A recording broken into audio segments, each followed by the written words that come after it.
Bem-vindo a mais um Hirossi Prevcast. Eu, Eduardo Hirossi. Mariana Márcico. Arnaldo Cordeiro. E Paulo Pinceta. Então hoje vamos fazer uma pergunta aqui para o nosso amigo Eduardo.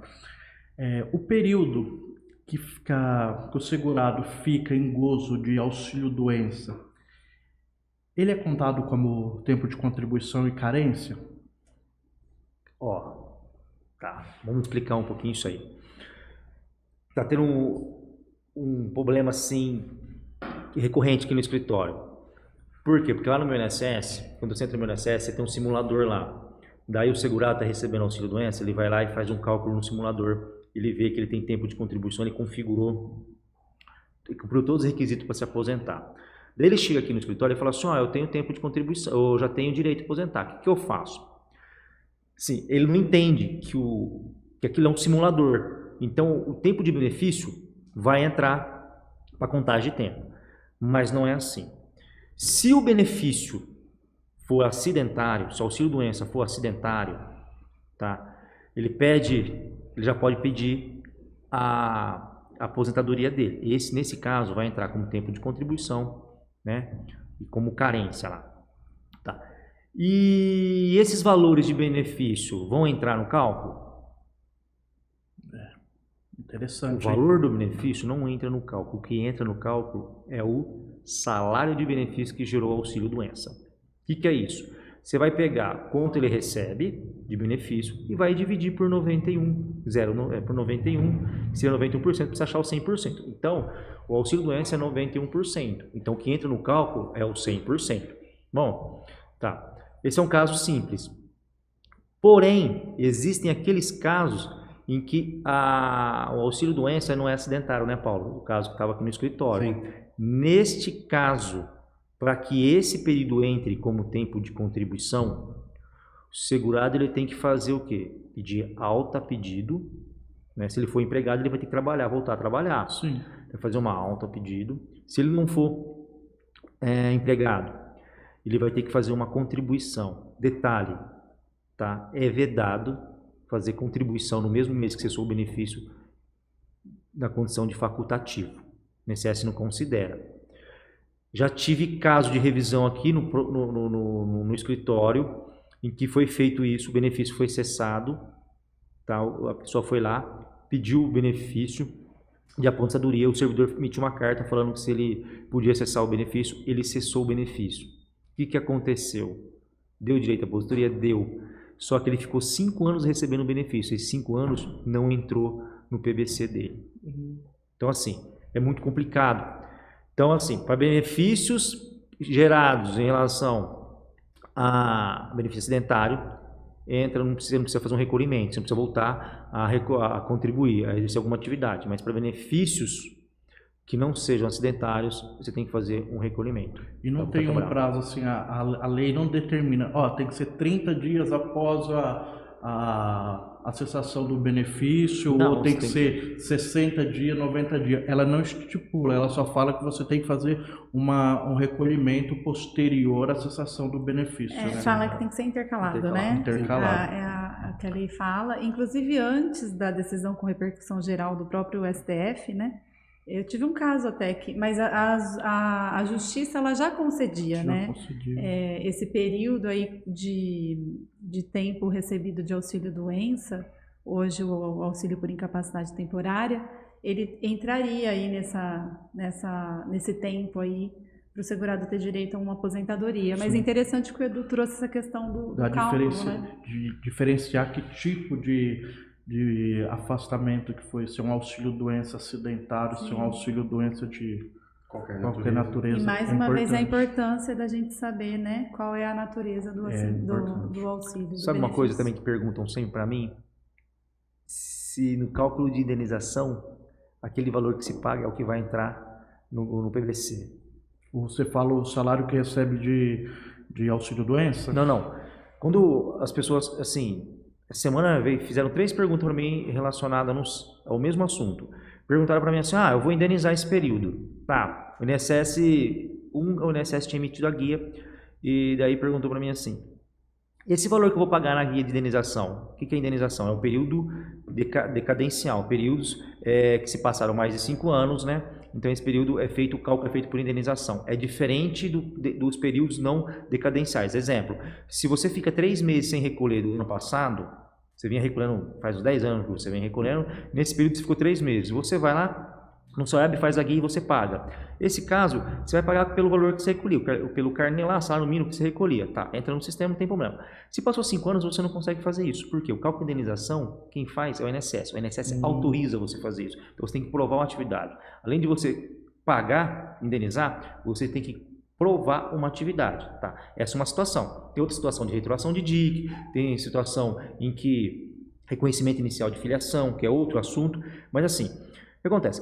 Como que funciona o cálculo de indenização? Uma coisa é você pagar um carnezinho, você pagar só a correção de juros e multa lá. Outra coisa é o cálculo de indenização.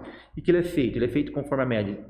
Ele vai pegar todas as contribuições de julho de 94 até o requerimento, e vai fazer a média com os 80% dos maiores salários.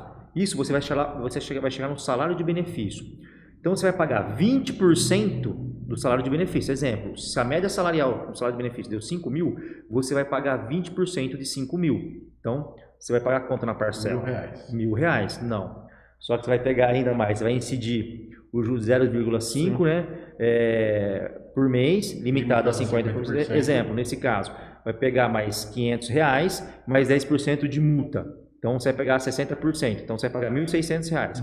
Daí você me pergunta, esses R$1.000, exemplo, a parcela seria de março de 97. Essa parcela, você vai incidir R$90.000 nessa parcela lá atrás? Não. Por quê? Porque nós temos porque nesse negócio a gente vai ter um termo técnico que chama desindexar. Quando você faz o cálculo da parcela de julho de março de 97 até hoje, você incidiu correção, tá? Então, para poder fazer essa média, ele já incidiu uma correção. Se você colocar esse valor lá, quando chegar hoje, vai passar do teto, tá? Então, como que isso é feito? Você vai fazer a desindexação. Você vai tirar esse valor, para não ter duplicidade de índice, para chegar no valor de lá atrás, tá?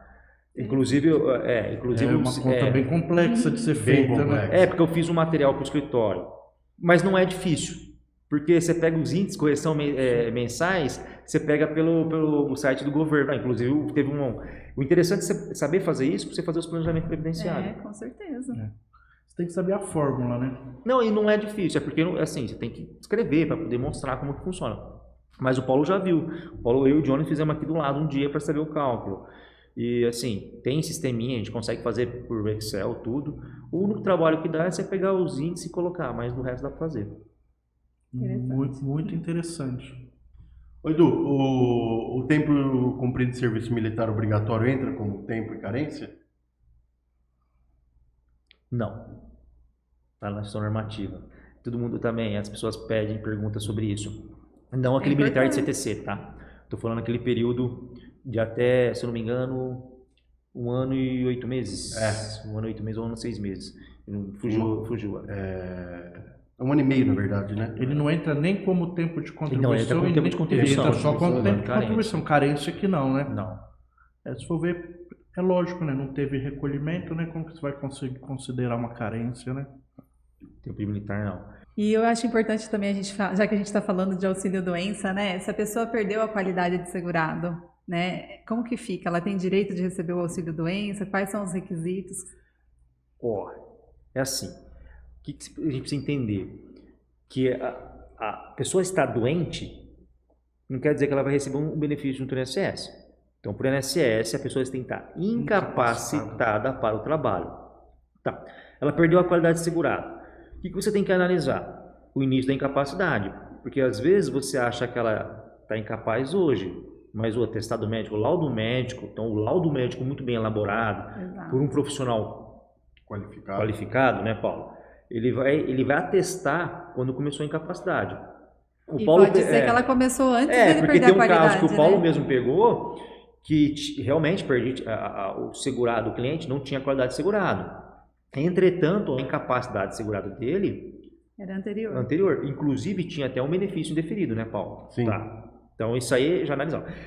Por outro lado, se eu perco a qualidade de segurado, para receber auxílio-doença, né, para ter direito a receber auxílio-doença, você precisa contribuir pela metade, né, seria metade. Então, o auxílio-doença hoje, ele precisa de 12 contribuições, então você precisa fazer 3 recolhimentos, né, 3 aportes no INSS para ter direito. Tá. Mas se a incapacidade foi fora dessas 6 contribuições, foi anteriores, não vai ter direito a receber auxílio-doença, só se houver um agravamento da doença. Tá.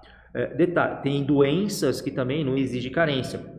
Exige você ter qualidade de segurado. O que é isso? Você fazer um recolhimento, exemplo, eu faço um recolhimento hoje, daqui 2 meses, tá? Nunca recolhi para a Previdência.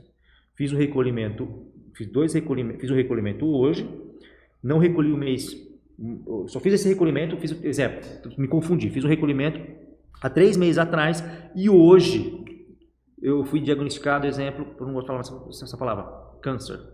Eu não tenho 12 contribuições, aí eu tenho direito? Sim. Nesse caso, essa doença é isenta de carência. Tem uma lista do INSS de doenças isentas de carência. Nesse caso, você não precisa de carência. Você precisa ter qualidade de segurado. Você precisa estar afiliado ao INSS. A neoplasia maligna, nefropatia grave, cardiopatia grave. Tem várias. É um rol lá no artigo...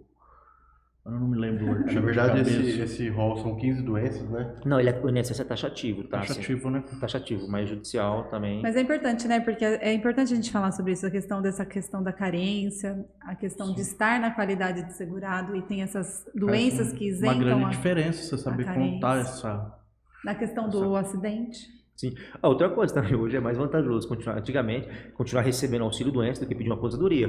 Então, tem pessoas que vêm aqui pedindo aposentadoria e estão recebendo auxílio-doença. Tem que tomar cuidado. A lei mudou. Hoje o cálculo é muito mais rigoroso. Então, assim, eu acho muito mais vantajoso hoje, dependendo do caso, continuar recebendo auxílio-doença. E eu vou te falar, viu?